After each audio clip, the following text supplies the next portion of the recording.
Welcome to the Big Screen Symposium podcast. This session is from the Big Screen Symposium held in Auckland on the 4th and 5th of December 2020. In this case study of 2020 box office hit Savage, writer and director Sam Kelly and producer Vicky Pope share what they learned from the unforeseen pitfalls and breakthroughs while bringing to life this ambitious feature film. I'll share my journey, which will probably feel familiar to some of you. When I was 23, I'd self-funded a 5K short film. So my goal was to make a film commission short by 25 and then a feature by 28, my second feature by 32. Easy. So I worked with multiple writers to develop multiple short film scripts and applied for funding for each of them. All declined. So fair enough. I self-funded my next short too for 20K, as you do. And it was a decent film, so I hoped I might get funding for the next application. Nope. Meanwhile, I had some decent success at the 48-hour film festival and kept developing different scripts with different writers. 17 applications over 6 years, all unsuccessful. Probably time to give up. But my 18th short film application got through, just. Thank God for Juliet Weber. And I received Fresh Shorts funding and made Lambs, which was successful at film festivals. I started writing features full-time. I wrote 5 drafts of the first script, which partially took place in a gang world, which took 3 years. And then I was convinced to go in another direction, so I wrote another 5 drafts of a different script, which fully took place in the gang world and took another couple of years. And I thought it was strong, but I got turned down for development funding. And this point hit me quite hard. I'd invested 15 years in my career at this point, and I felt like I wasn't really getting anywhere. I lost hope, and to be honest, not just for filmmaking. And I guess I'm sharing all this because we hear a lot about people's successes and not as much about the failing part.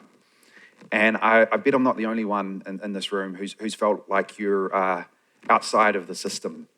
Or like maybe no one believes in you, or maybe you don't have what it takes. Like maybe you should give up and take up some other career, which makes a lot more sense. Like you know, Mum wants you to.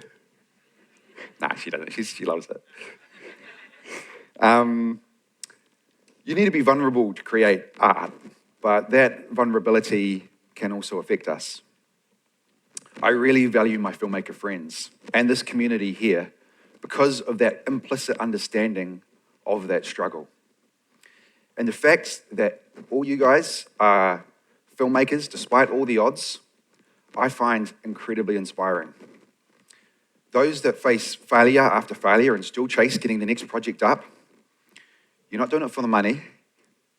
That's obvious. So why are you doing it? Maybe you don't know. And it doesn't really matter if you do or not. I'm working out that I'm making films because I'm a dreamer. I live in my own head, envisaging worlds and stories, and try to make those dreams real. And because when I look back on my deathbed, I want to feel like I took that swing. Yeah. So the first draft of Savage emerged from that darkness. And it sounds strange to say about a film set in the gang world, but it felt like a deeply personal film. It was about a man who was lost, who felt isolated and wanted to find love and belonging. I called it, it's pretty intense, but I called it my masculine primal scream. Damage felt a sense of self-disgust and shame with who he was. He feared that if people saw him for who he truly was, they would reject him. So he didn't allow others to see who he was. His mask was inside. And I hoped that by writing this down and making it, it might, that sentiment might connect with someone who's watching and who has that experience. They maybe feel they don't belong anywhere or struggle to find love in their life.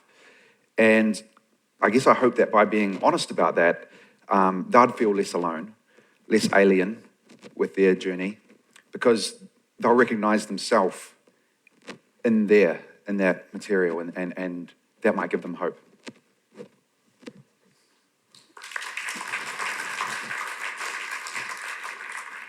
We're only just getting started. Kia ora koutou, it's really nice to be here. It's funny to think to finally be at a stage where we can separate ourselves from our film a wee bit and look back at what we've made. A key theme for Sam talking about this session today that's kept coming up in conversation was the idea of empathy. And I've got a short clip about empathy from an animator, an amazing animator illustrator, Katie Ross, and it's an RSA short that they're going to play for us now. Empathy is feeling with people. And to me, I always think of empathy as this kind of sacred space when someone's kind of in a deep hole and they shout out from the bottom and they say, I'm stuck, it's dark, I'm overwhelmed. And then we look and we say, hey, climb down. I know what it's like down here. And you're not alone. Sympathy is, ooh, it's bad, no. You want a sandwich?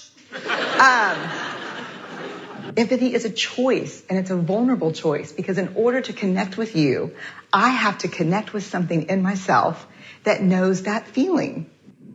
Rarely, if ever, does an empathic response begin with at least.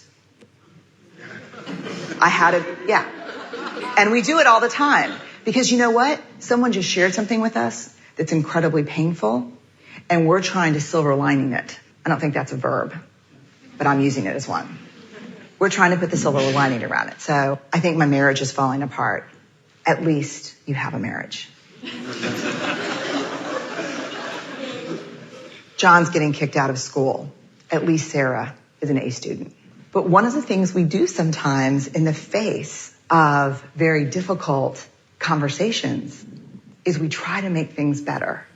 If I share something with you that's very difficult, I'd rather you say, I don't even know what to say right now. I'm just so glad you told me. Because the truth is, rarely can a response make something better.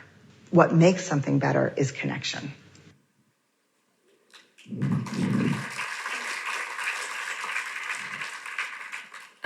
So I've spent 15 years making films now, and over that time you start to see patterns in the choices that you've made thematically across the body of work that you've produced. My first funded short film was a film called The Graffiti of Mr. Tupaia, and Chris Dudman is here today, who I made that with, and that had a tagline that we discussed that was only connect. And my last feature film was a documentary called Gardening with Soul, and that was about compassion, amongst other things. And Savage is a film that has empathy as its kaupapa. So all they all have ideas of connection and empathy at their heart. I like to think that's some kind of reflection of my character, but actually I think empathy is at the core of what most of us do with our films. We try and connect hearts and minds. The best cinema creates the space for audiences to laugh and cry and put themselves in someone else's shoes. And it's been amazing being here at the conference this weekend, hearing so many other people talk about their work on those terms. Cole spoke beautifully about mirrors yesterday, and I spotted this quote from Inaritu too. I think it's a statement you can interpret in so many different ways. It's about the audience seeing a reflection of themselves on screen. It's our culture, our politics, our people, society captured up large for us to scrutinise. But it's also about us as filmmakers too. The films that we choose to make, the stories we want to tell reflect who we are, our value systems, and the legacy we want to leave behind in this life.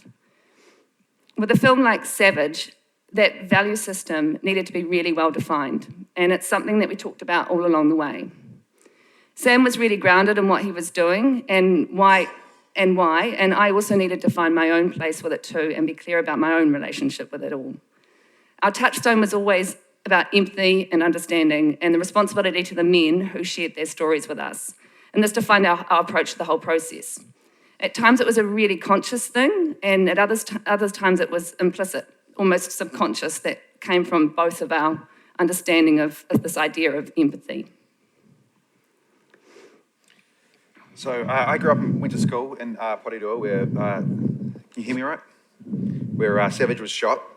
In 2007, my friend's younger brother, Fitz Rosati, was murdered in Porirua. Fitz was one of the loveliest guys you could meet. I even cast him in the school play Guys and Dolls as the character, nicely. Young mongrel mob member Charlie Karaka had been beaten up earlier in the day by a group and had his patch taken off him, which is the most humiliating thing you can do to a gang member. And he was driving around Porirua looking for revenge and identified the wrong guy, Fitz, standing at a bus stop on his 21st birthday on his way into town to celebrate, and got out of the car and took Fitz's life. That event hit me emotionally. It made me angry at gang members, and it made me question why young people would even want to join gangs. And I didn't like those feelings. I spent time with at-risk youth and their program leaders trying to understand the forces that pushed and pulled these young juvenile delinquents essentially to where they were. I went on tramps into the bush with them for days, hung out with Crips in their homes, doing spots and holding a camera. It's a little bit weird. But, and observed the way these programs and the inspiring leaders that ran them altered the direction of these young men's lives. Yet these incredible programs were struggling for public and private financing to survive. And I'd see them trying to fundraise on a daily basis, and yet on the other hand see this incredible impact they were making. I found that I was sort of felt like it was out of sight, out of mind for politicians and for the public too. And I found that incredibly frustrating, as each of these altered lives had huge ramifications, not only for that individual involved, but also for the community. In one direction, there was this life of crime and harm, and the other was someone contributing to their family and to the community. So I wanted to shine a light on the urgency of that survival situation that many of these at-risk youth were in, and made a short film called Lambs. And I also spent time with adult gang members, hearing their stories from boyhood, and was struck by how many of these men had been abused by their family and in boys' homes, and how affecting that was for them. Many of them had a clear sense of how much their time in state care had shaped their lives. The abuse of trust of adults, authority figures, the way trauma at an early age rewires their brain. Some complained to a housemaster or to nurse or to the police, and the response was often children should be seen and not heard. Some, not exactly that response, it'd be a bit weird if all of them, but they learned the world didn't care about them. They're on their own. And I was also struck by how little New Zealanders seem to know about the extent of this, and how many judged gang members for their life choices without really seeing the complexity of forces that pushed and pulled the gang members to the point that they were. So my instinct for the kaupapa of Savage was to allow audiences to walk in the shoes of a gang member, to not only understand at a rational level how they got there, but more importantly, to feel it. This emotional understanding is more powerful and transformative to audiences than just cold knowledge. And as Vicky said, this ability to feel and to walk in shoes speaks to the unique strength and power of cinema.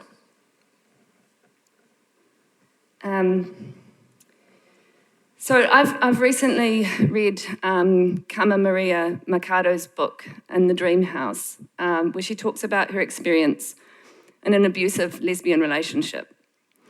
She talks about the concept of archival silence, which are the stories that are destroyed. It's quite a big concept, but it's what the stories that are destroyed or never recorded or uttered in the first place because they're not valued or deemed irrelevant or unimportant at the time. Carmen talks about the idea of power in the word archive. With an archive comes an archivist, and that person or entity curates or decides what belongs there, and as importantly, what doesn't.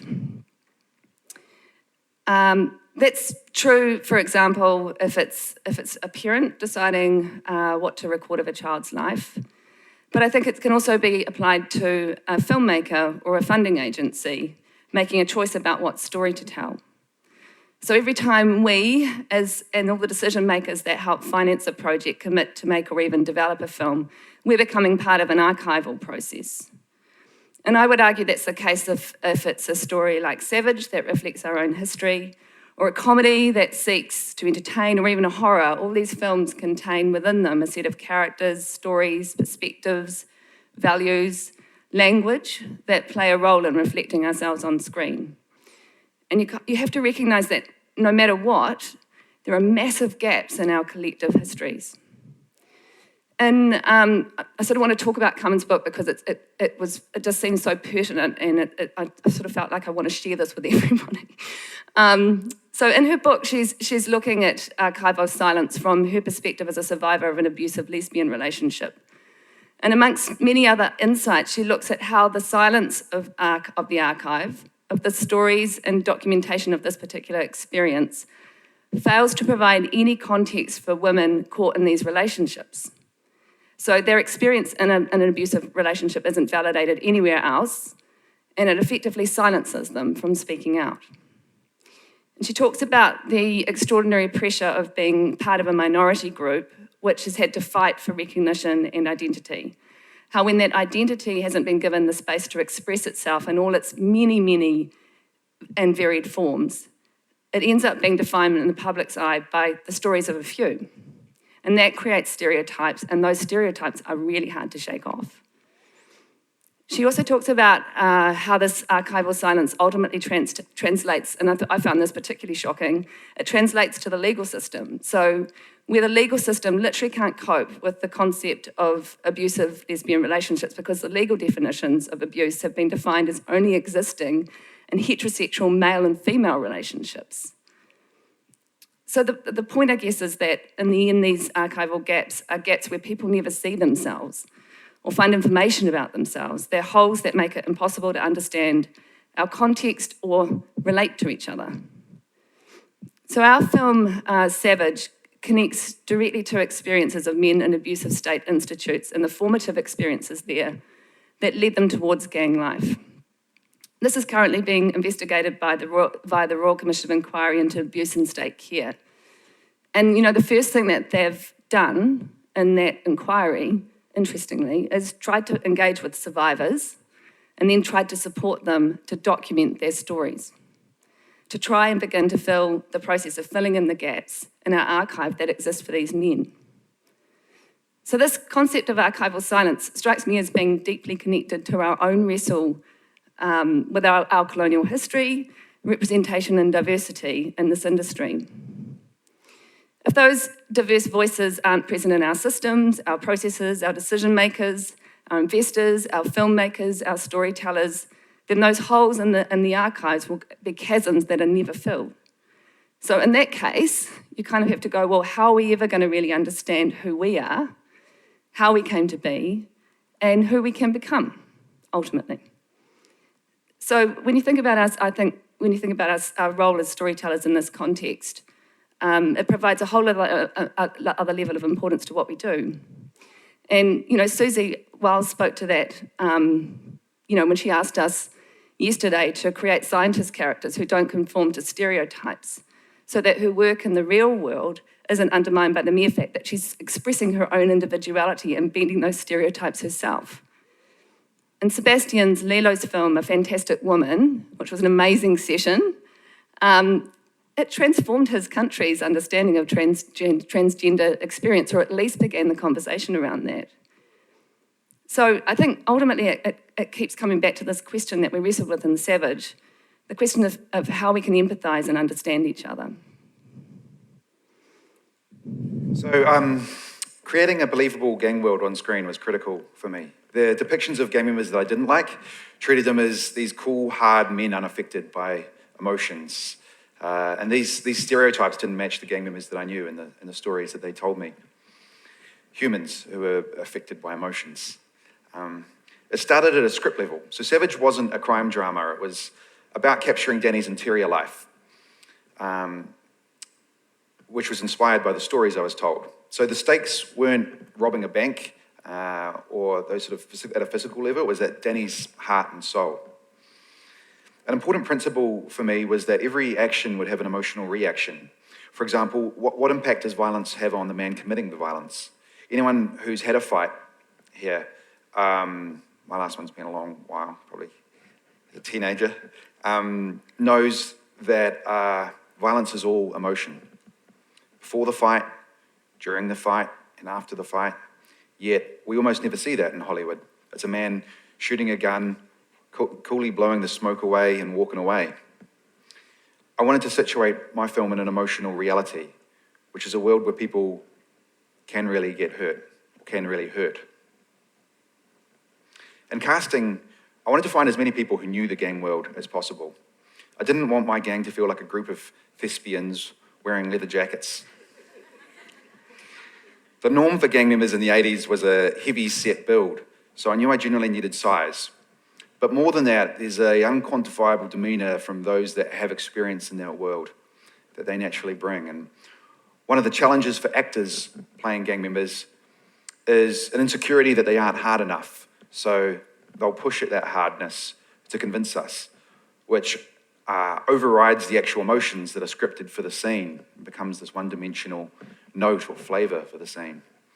Whereas someone with experience in the gang world won't push at that hardness at all because they don't feel any need to, and they can simply sit in whatever emotions are present in the screen, in the scene. It's beautiful. Our initial casting call on Facebook attempted to create a feeling of permission, saying, scars, tats, missing teeth, criminal records, welcome. It went viral, and we got 8,000 applications from around New Zealand, and we invited 2,000 to audition. I have a strong relationship of mutual trust and respect with casting director Yvette Reed, who is formerly my real-life partner, which is, sometimes fun and sometimes not when you're working together. But it was a long time ago, so it's all good now. She cast my short film Lambs and has since cast a lot of New Zealand's films. We toured the country together, working in parallel rooms and casting all day long. And I absolutely love working with performance and loved this process of connecting with these guys and trying to help them find vulnerability and personal connection. I hugely appreciated their bravery as they didn't know what they were stepping into. They didn't know whether I was going to be Simon Cowell, ripping them. But I made sure that each person left feeling positive. From this process, we found many gems, many beautiful listeners, where we found many of our supporting cast and all of our gang extras. And many of these gang extras had actually given really good performances, strong performances, and been called back for main roles. So what it meant was, during the shoot, the quality of performance from the whole Savage gang was always at a really high level, which had a huge impact on its feeling of believability. I tried really hard to find damage from the community, and also any New Zealand actor I thought possible. I initially rejected the idea of auditioning in Australia, but opened it up to the possibility as I got more desperate. Jake Ryan was an immediate standout, a former champion kickboxer with darkness, intensity, and a huge heart. But that created the challenge of connecting Jake to our culture and to the men who the story represented. So I took Jake to hang out with the mongrel mob for the night. I got him to walk around a local mall in his full facial tattoo, following behind him, witnessing the fast-changing behavior of approaching groups of males. But it was the isolation. It was the isolation and judgment of his identity during that exercise that Jake acutely felt. Former Black Power member and incredible actor Wayne Huppy was critical to this project as an advisor, helping the way Jake moved and talked, along with helping me build an authentic gang world. On set, it was really important for me to anchor each actor in a personal truth, no matter what the scene was. This involved building trust in rehearsal and opening up to incidents in our own lives to find honest and personal connections to those feelings. They were a really important resource for us on set. It was also important that I share my own private life stories with actors, and we talk through these things not only to build up trust, so it's not just a one-way relationship, but also to live up to the film's theme of vulnerability. I worked with my wonderful composer in that same way as the actors, challenging him to find the deepest connections to each scene and digging deeper and deeper finding the detail to those images and experiences of those past memories. The more specific you relive those experiences, the more present they become, so that the musical or acting performance comes effortlessly from a real space. My belief is, if you're simply imagining the scene as an actor or composer, you push at the emotion, almost to convince others that you feel it. Whereas if you truly feel it, even if you tried not to show it, the emotion can't help but be there in a truthful, unique, and often complex way. The most beautiful performances are when the actors listen to each other with great sensitivity. I also encourage my composer to listen with great sensitivity to the scene, reacting rather than imposing himself. Same with the camera operator in performance scenes. I'm not a fan of the handheld movement where there's an attempt to create energy or impose a feeling of the scene. Impose a feeling on the scene, sorry. I love sensitivity and a feeling of dance with the actors, where the actor is leading. I spent a long time researching DOPs for Savage, and across a DOP's reel, you notice commonalities. For instance, how connected they are to actors, or whether they prioritize the beauty of the composition. I loved James Brown's organic moodiness, along with his shared impulse to be close to the actors. There were challenges in working with gang members on set. It wasn't always easy to collaborate, but I wouldn't have it any other way.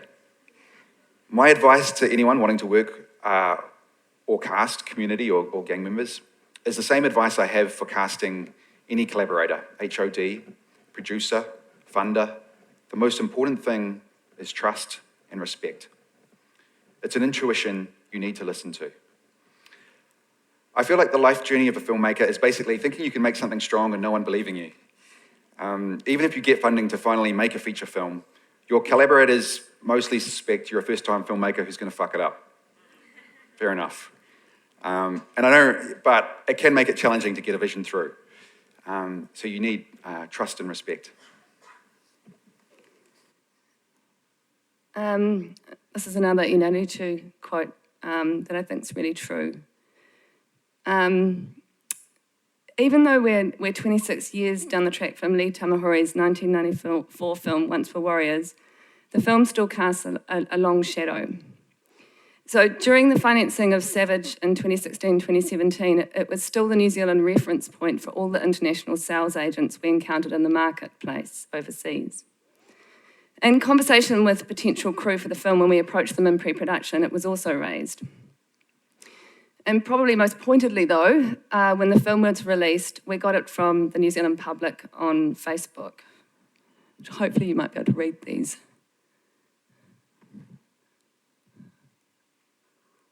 So there's just like a selection of some of the stuff that popped up on Facebook. In a conversation, I've just lost my track there. So you can see that even 26 years later, a lot of the New Zealand public still remember and connect with their experience watching Lee's film.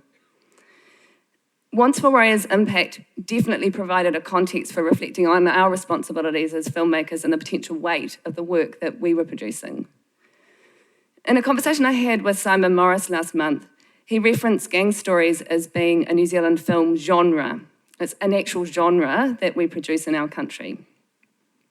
So those films would include Once for Warriors, The Dark Horse, The Last Saint, What Becomes of the Broken Hearted, Broken, Mark II, the TV movie Resolve, and Us for Savage. There's no doubt a few more, but it's maybe 8 to 10 feature films. We never saw Savage as a genre film. What we only ever saw with it was as a human story that needed to be told. A socially important story that offered some context that it seemed to us that lots of New Zealand was missing. But Simon's classification definitely made me stop and think, because the word genre automatically implies there are tropes. And with those tropes come expectations of what the film is, who it's about, and its perspective and messages, and the kinds of stories that are going to be told. And before we made Savage, we actually encountered that a lot in relation to people's assumptions about what the film would be. Lots of people were surprised that we had a main character who was Pākehā and that the story's not told from a Māori perspective. This underlined to me how deeply our films and media headlines become people's truths and their absolutes. We actually haven't had a New Zealand gang film in the past 26 years that hasn't focused on Māori and Pacifica lead characters. And over time, I think that does risk creating a trope and a sense of expectation about who's got a role to play, not only in the stories on screen, but it risks translating to real life too. A couple of telling moments came for me from one of our test screenings and the feedback sessions afterwards, where a Māori audience member expressed her relief at the film not being centred on an embattled Māori gang character. And closer to our release, I had another conversation with one of the lawyers representing survivors in the Royal Commission of Inquiry into State Abuse and Care, who has struggled with wider public understanding and engagement around the inquiry and that part of our history. And for that reason, she was thrilled. She literally rang and sort of screamed at me down the phone when she saw the trailer about how excited she was about it all, because she felt we'd really subverted expectations by using a Pākehā protagonist in a gang story. We've spent a lot of time trying to get this right, and you never really know until the film is released, what you've done in a way, because it's always the public's response and the conversations that kind of inform that. You've lost objectivity on your work a long time ago. And we knew that we were never going to be able to please everyone, but the kind of feedback that we had from people like that meant a lot to us, and at least gave us some confidence that we'd spoken about it in the right way to some people. Maybe we'd found a way to bend some people's expectations enough to help them focus on the issues, the abuse, the institutions and negative experiences in childhood that will define a life no matter who you are. Especially heading into the release, people expressed reservations about this kind of story being told, about how it might portray New Zealand or New Zealanders negatively and what it might validate or encourage. At its most explicit, this fear expressed itself in some cinema owners who initially refused to program the film because, having seen the trailer, they felt it would be too violent, dark and difficult for their audiences. This pushback, particularly from cinemas, kind of depressingly raised the question of whether it's even possible to release a film that's difficult or thematically challenging. And it actually made us kind of go, God, does no one want to watch this stuff in cinemas anymore? And that's so worrying when you think about how powerful film can be as a mechanism to talk about issues and connect people with them. It goes back to the emotional connection we've all been talking about during this conference. If you're talking about transforming culture, then film's got a part to play. And sometimes it does need to be talking about the tough stuff. It needs to be clever about it, though, to get everybody to come anyway. In the end, we had to engage with so many different people from so many different places. In the end, we had engagement from so many different people from so many different places, from legal, from government, from social workers, people from within the gang community, people impacted by the gang community, and survivors from the boys' homes. In our preview screenings, we had gang members speaking passionately about the association of gangs with violence. We had social workers talking about pathways in life. We had lawyers who admitted that even though they'd worked in the legal system, this is part of our history that they knew nothing about. And we had mums who had no connection with gang life who cried because they saw the lost little boy in our violent, damaged main character, and they just wanted him to go home to his mum. So more than anything, we had people who were surprised about how affected they were, even though damage is a character they presumed they could never understand. And all of this was expressed in screeds of emails, online chat and dialogue that we received in response to the film. The vast majority of which was positive, some of which was negative, but all of which represented, in the end, a discussion, a wrestle, an acknowledgement of this part of our history. And the good news about those cinemas that I mentioned who initially refused to program the film is that our amazing distributor, Madman, ended up convincing them all to run private preview screenings with invited guests from their communities. And the audiences in those screenings demanded those cinemas program the film. And that's, I think, should we give Madman a hand for that?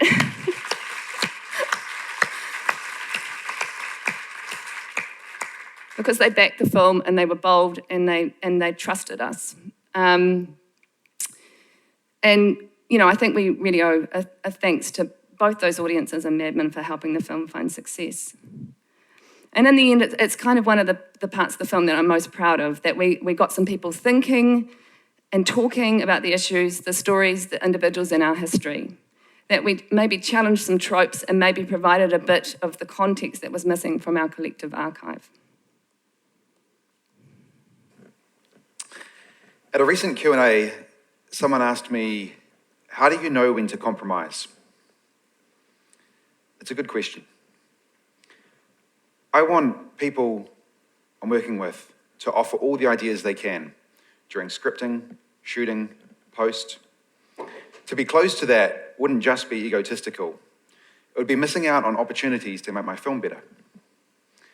After their feedback, I like to voice any doubts about their suggestions so that I don't privately dismiss it for a bad reason. Then take a little private time to entertain it and play it out and think about whether it will make the film better. Whether it does or not is a matter of instinct. And of course, you have to back your instincts. But it's not a spur of the moment instinct. It's a considered, informed instinct. As I mentioned before, you need to find collaborators who trust your instincts too. But that doesn't mean they defer to you. I want to work with artists, and that means they're bringing a unique personal vision of their own to the process. And my job is to make sure their vision is making the film better. I respond to all notes from investors and market partners. Most of the time I'm open to giving their suggestion a go and seeing how it flies. After that process, if I don't think it'll make the film better, I try to describe to them why and get them on board with my vision. Vicky taught me the power of tent building. The more invested your partners are in the project, the more able you are to respond to challenges together. One example of this is with script development funding applications at the Film Commission. When I started doing them, I didn't want to highlight the problems with my script because I felt it would draw their attention to the flaws, which would then deny us funding. But if you see it, they see it.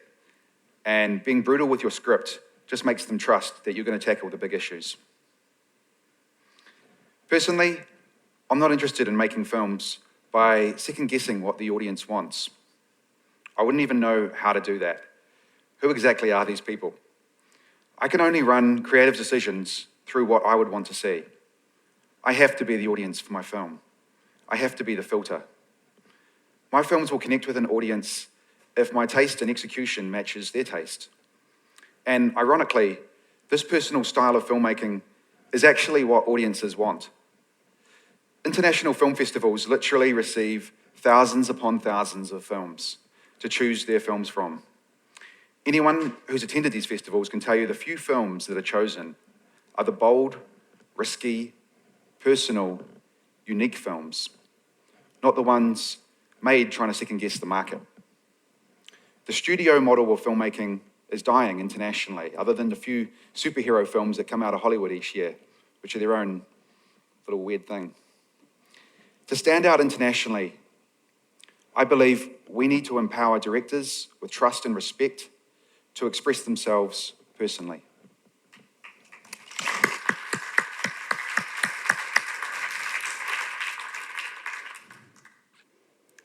Changing tack a little bit here. I wanted to just talk about this because it's been a particular experience that we've had this year with Savage, and I feel like it's something that we've lived with, but maybe lots of people haven't really seen or understood. So I just thought it was worth providing that context while we've got a large group of people here. There's no doubt that if you're going to release a film in 2020, New Zealand was the place to do it. But nevertheless, it was rather tricky. And so I'm just going to quickly talk about that now. So we finished Savage in late 2019, and we were fortunate enough to bounce out of delivery and straight into 2 international festival selections at Busan and London BFI film festivals. And then we started planning for our New Zealand release in April 2020. When COVID struck, all our New Zealand release plans went up in the air, and we moved our release date back to the end of October 2020, in the naive hope that by then things would be quite under control. A complicating factor for us was that we were really lucky, we had a UK theatrical distributor, Vertigo, releasing. But it meant that both our New Zealand and UK distributor were bouncing around on their release dates, trying to adapt and find the best opportunities within the challenging COVID landscape. That bouncing was driven by a combination of lockdowns in both countries, but also the big studio blockbusters, particularly Tenet, moving their dates constantly. No one wants to release their film on the same day as a big studio blockbuster, so every time the studio picks moved, we did too. Our incredible distributor, Madman, and PR company 818 were juggling not only Savage, but This Town and Baby Dunn's release plans, as well as a more extensive slate of other films. So every time there was a COVID change, that was 3 New Zealand films, plus a bunch of others whose campaigns, cinema bookings, trailers, advertising, etc., were all having to be moved too. It was a really risky environment, and so we were, really lucky that we had a distributor who was prepared, nevertheless, to still back us 100%. We were always very committed to releasing the film in New Zealand for its home audience first. The UK situation is dire in terms of cinema attendance and their ability to open, but with no studio blockbusters there, that created an opportunity for our relatively small New Zealand film to secure cinema screens in the UK that we wouldn't have been able to normally.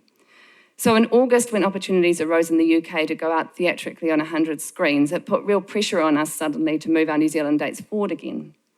To cut a long story, by the time we landed on our final release date of September the 10th, we'd had dates in April, October, dates in August, and 2 in September. So 2 weeks out from the release, we still didn't actually know if we could still release the film because Auckland cinemas weren't open. Auckland was still in its second lockdown. So because Auckland's such a significant part of the market, it made it questionable as to whether we could even go out. And then that Friday, the Prime Minister announced that Auckland cinemas could open for up to 100 people. And it was then that we rolled up our sleeves and said, right, let's go. We had a whole community around us, our community who helped us make the film. They were with us the whole time. And they'd been waiting for a long time for the film. And we really felt that. And I got to a point where I'd actually stopped updating everyone on our release date because it just didn't feel fair, especially to the community cast who aren't familiar with filmmaking and the release process.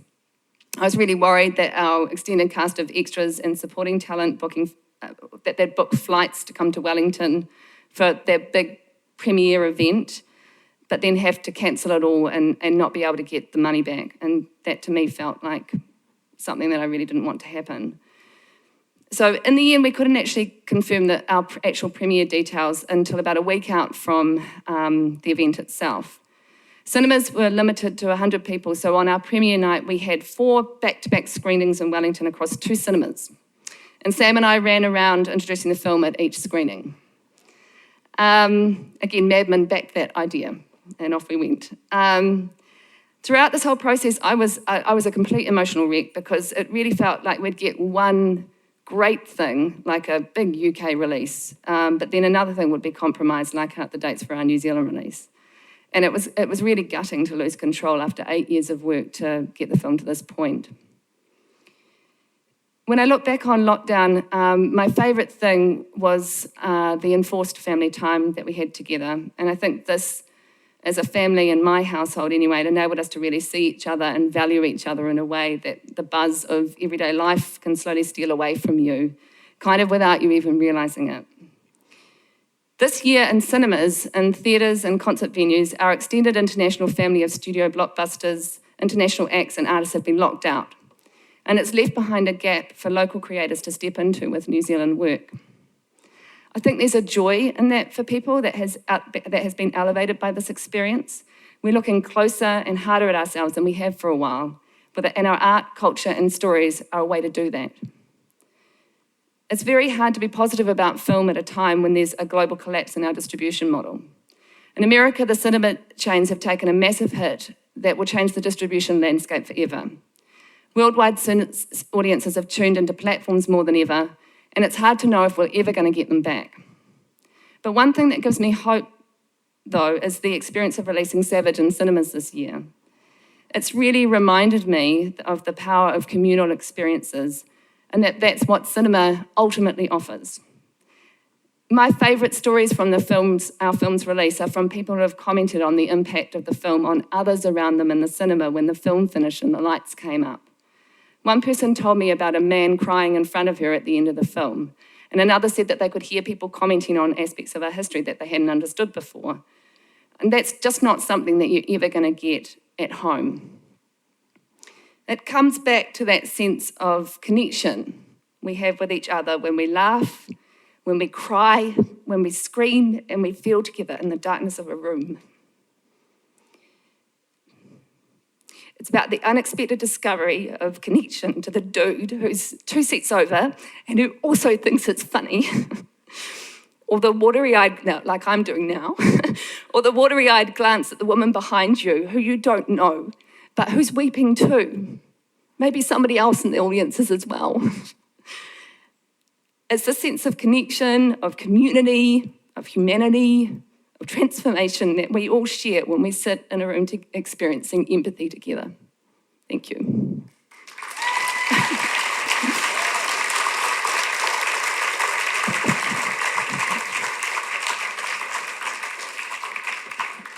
Okay, we'll go through some questions. First one, big hitter. How do you justify the cultural appropriation of brown experiences using the ignoble, savage trope to support the white protagonist's journey in this film? Okay, cool.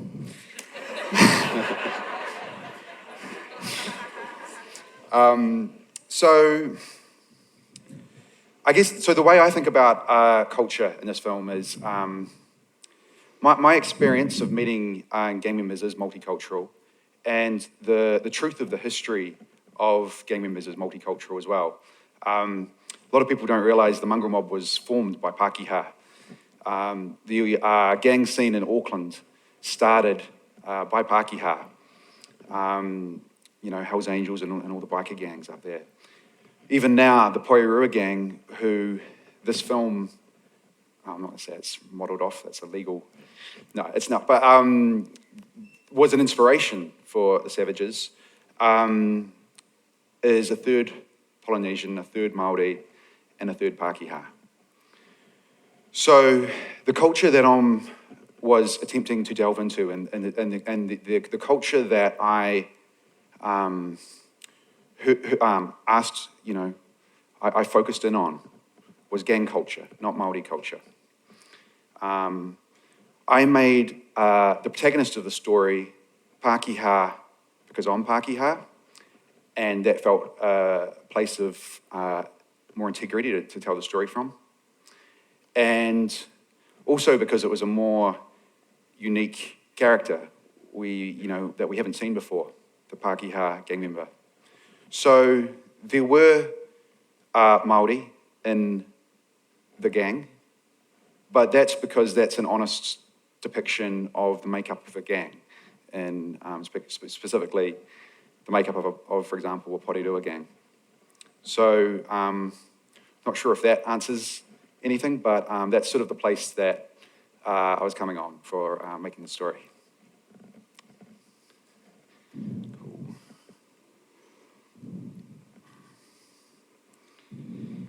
Okay, next question is, how have you collaborated with the real and diverse people who have lived through and experienced abuse and trauma?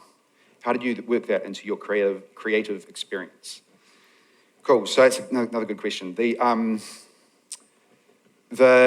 think I talked a little bit about in the story, the collaboration, but to go into it a little bit more detail, it was meeting gang members of different gangs, several different gangs, and different chapters, and sitting in cars in their house in McDonald's, hearing their life stories and also how gangs worked, and as much information as I could. Oh, that question's gone. Is it? Oh, yes, no, here it is. So, first of all, it was listening. Just listening and hearing and taking in as much information as I can that I could. And it was a really extensive process. It was over. I wrote this over 10 years, so it was, and I now know, a lot of gang members and count some as friends. And yeah, it's a pretty extensive process. It's gone. Oh, have we got both these mics on? Yep. I think you're on. Can you hear me? Oh, yeah. We worked with members from the gang community and survivors the whole way through the process, and counted that as a privilege and valued it. And as Sam said, that meant listening and quite often stopping and taking the time to do that. It meant seeking out and respecting people's feedback and adjusting where we needed to, and thinking really hard as much as we could, wherever we could, to create safe spaces for people, because that was one of the things that I was really aware of, particularly, even things like bringing community cast into a filmmaking process. You have to stop and think about that. You can't just do it. You have to go, okay, here's a person who's never had this experience of making a film. What's that going to be for them? So it meant things like, sitting down and really getting to know people, listening to their own stories in response to the work. It meant doing things like making sure that every single crew member had actually read the script so that they knew what we were making and they felt comfortable with that. And then on our own terms, being open to other people just not feeling like they could be a part of it. And we had that with a lot of people, but we equally had as many people who really wanted to be part of the film because of what it's talking about. So it was a slow, careful process that we worked with. Always, a bit like Sebastian was talking about yesterday, it was always about really understanding how our value system and making sure that other people felt clear about what we were doing and supported that and wanted to be part of that. I was quite anxious about the response of gang members to the film. So we decided to get a whole lot in a cinema together. Good way to find out. They were leaders in the mongrel mob, particularly we asked along. And their response was really, the reason I cared about it the most was because it's their story, really. It's these older guys who went through the gangs in the 60s and 70s, and so and their response to the film was pretty amazing. One of the leaders got up and spoke afterwards and spoke to the authenticity of the story and the integrity of it and the values and the truth, the general truth of it, and the way that resonated with them. And then as a group, they basically went away and promoted it hard out on Facebook. So yeah, it was a really I've had that response from members from other gangs as well, and it's generally been a pretty incredible response to the film all around. So yeah.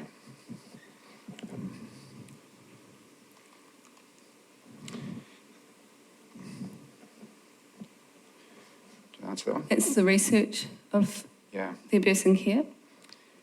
So this question's abuse and state care is part of New Zealand history that has been barely touched on in media. How did you go about researching this topic for your film? Talking to some of these gang members who had those stories was a really personal and powerful way in, and provided heaps of detailed stories that I was able to be inspired by. There's also a couple of books that I'd recommend to anyone about this. The Road to Hell by Elizabeth Stanley, which is an academic basically take on state care through New Zealand's history, and really powerful. Even though it's written in quite a sort of a detached, emotional way, you can't help but just be overwhelmed by the evidence and all the stories that are detailed in it. And then another more personal journey through Puni Boys' Home called Little Children, which is also well worth reading. And that's been one of the thing that gets me a little bit is just when you talk to these gang members and there's this feeling of, their voices not being heard, that they'll talk about this with people and, be like, oh, shut up, or just get hardened up or whatever. And it's this feeling of like, listen to me. I had this experience and just going out to the void. And I think that's part of the reason that it really resonated with them, that this was made, that it was like, yes, this was on, it's part of that, this happened. It's sort of been interesting because the response from the people in power, in a way, like the people who are inside the Royal Commission of Inquiry, has been really interesting too, because they've been really struggling with, as you'd expect, to get people to come forward and talk and share about their stories. What I hope, as in the context of creating some conversation around the film itself, we might create some spaces for some of those men to, find a place to decide if they do want to come forward. And actually the Royal Commission of Inquiry, they've sort of actively been asking if they can use the film for that purpose, to try and get people to engage. It's sort of, I think what I hope with the film is that it has quite a range of impacts across people inside and people outside, and maybe it will do that in ways that it's quite hard to see. Maybe it will make a difference in some diverse places and smaller places that will in the end create some sort of transformation for some of those men. How do you think an international audience will react to Savage? It's international, we went to London and Korea, it was actually, Korea's quite funny. You get people running up to you afterwards wanting autographs and photos, and it's not you, it's just every film they do that. It's really cool. There was a lot of, it's all, it seemed to go down really well. Yeah, in Korea was really interesting because they're actually a really cinema literate audience, and they were actually our first audience, so that was kind of weird because it is such a sort of a culturally specific film. But one of the things that was really great for us is that from the questions and the way that people talked about it afterwards, they really understood what we were trying to do. So that was really, for us, at that very early stage of the film's public life, to hear that, just even from an international audience. So the Q&A is a really good way to understand how, it's being perceived. Yeah, and London, of course, there's a big Kiwi contingent there, so that was, the film was very warmly received there. But it's been released in Australia as well, and it's going out in the States, and so people have responded to the work. It's done reasonably well in terms of sales and so forth. Where did you and Vicky meet, and how did you develop your relationship? That's a long story. I stalked Vicky after, around the time of Lambs. I wanted her to produce Lambs, but she said no. I was busy. She turned me down. Yeah, busy. I was making another feature film. So I knew I wanted to work with her, and then I basically sent her a feature film script, which I think she was sort of interested in. And he didn't know that I'd actually been stalking him too. Oh, so it's getting awkward. But he was Sam had he brought me. I was aware of Sam, and then he brought me the script for Lambs, and I couldn't do the film, but I went and met with him, and he talked about it to me, and just the way that he talked about what he was doing made me feel like, he's a filmmaker. And then when he made Lambs, it kind of was really apparent that, he really, really was a filmmaker. and then we started working together from there. So, and it's as I think we said, it's been an 8-year ride through development and production. So it's been a long relationship. But yeah, and we've been on such a journey with the film, and it's the stories we could tell you guys.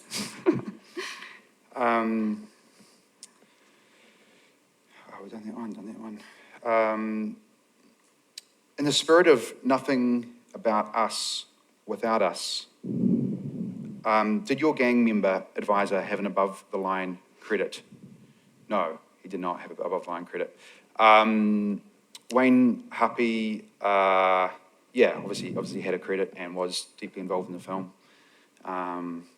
Maybe that's something to consider for next film.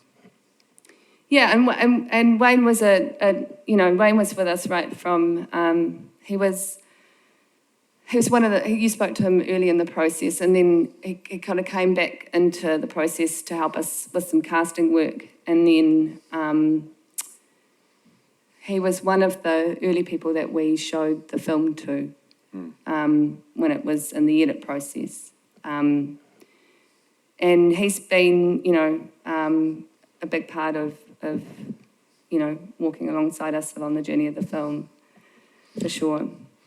Savage is a brilliant title that helped sell the film. Did you come up with that early or late in the process? Care to share other title ideas? So the idea is Savage. I mean, well, first of all, the gang, the mongrel mob was, the story goes that it came from being called a pack of mongrels by a judge and then embracing the title and being really anti-society. And so, the Savage thing was sort of a similar sort of feel where perhaps they were called savages by someone from authority and they were like, fuck you, we are savages. But it was also obviously ironic, that it sets up this idea of judging someone from the outside, and then the entire film tries to subvert that by going through and humanizing, this character. So it was early, it was right from the start, I think, that it was called Savage. Yeah. It's been quite an interesting journey in terms of how to position the film as well. So, I mean, the trailer that we cut and released first is quite, it sort of, in a way, was quite consciously cut as a sort of almost a genre film because, it was in a way a little bit subversive because it was kind of what we anticipated people might respond to, even though we were aiming to give them much more than a genre film. And that's a little bit what that image that you have seen of Jake, that sort of became the brand of the film. That was a lot of what that was about too. I mean, it not only talked to kind of the intentions, but it also kind of was captivating, and it kind of drew people to it because they felt like they knew what they were getting and what they were signing up for, which is a bit of a trick of marketing. And a little bit of what we were hoping is that we might surprise a few people. And we had a lot of that from particularly women who saw the promotional material and really consistently felt cautious, and quite naturally I would have felt myself quite cautious about engaging with the film because of what they were potentially signing up for. But then reasonably inevitably would go and see the film and find it affecting in ways that they hadn't expected, and validate it. So we sort of hoped that would be what would happen, and it actually did. It was because it's not a film that you'd say is a 50+ female audience, but that was actually quite a significant part of our audience because people were quite surprised by it. So that as a kind of a film to position, it was quite a trick, and we had 2 trailers that we cut sort of with that in mind. So we had the mainstream trailer, but then we had an art house trailer which focused much more towards the interior life of the main character in an attempt to try and position it towards the female audience. But I think that in a way that there was always a hurdle with particularly that older female crowd to get them to tune into the film because it's quite a natural not going to go and see it. But our word of mouth, I think, was what converted a lot of people to go and seek it out in the end. This is maybe my favourite question. Why are there no chairs for you on stage? I like that they got 5 votes as well. That's great.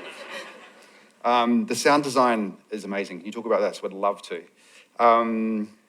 So the sound design was Nick Buckton, who I can't talk about highly enough. A real artist. And he actually is the one that turned me on to Ali, the composer. And the real lovely thing about this film, the post-production, was the way those two work together.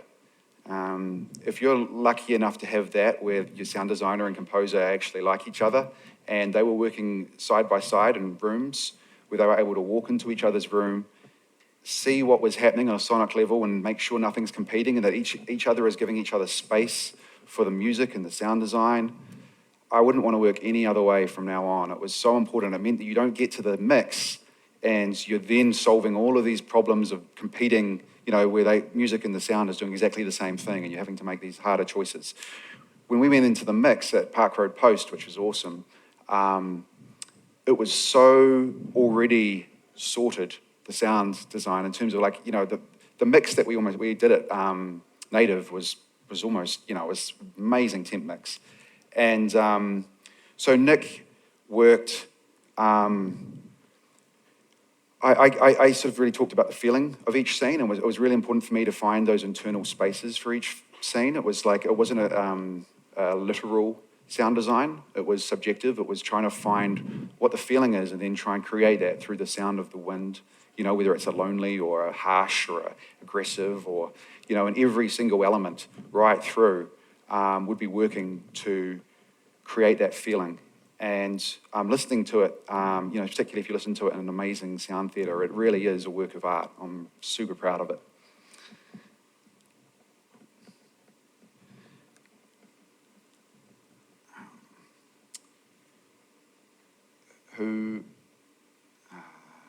Where to from here?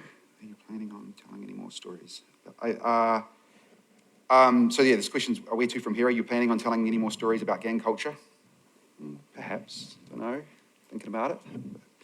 Don't know why I answered that question, it's unnecessary. Do we have an impact producer attached to Savage? No, but we did work with 818, who are incredible. So we were lucky because we had, being a feature film, we had that partnership with Madman that then offers the publicity partnership. So we were really well supported there. Do you want to talk about the edit? Is that a long conversation? Long comment. Where do you see yourself in 3 years' time, Sam? Oh my God, We've got a minute left. There's a counter. I think we've done pretty well. Should we maybe wrap it up? Thank you, everyone, for coming along. And Yeah, and thank you. I just want to take the opportunity to thank... I know that there's quite a few people in the room who have been part of our journey and supported us. The Film Commissioner here, even my mate Juliet Weber's here. I think Ash might be here. There's a few people in the room that have supported us along the way. So and Madman, I think, are here.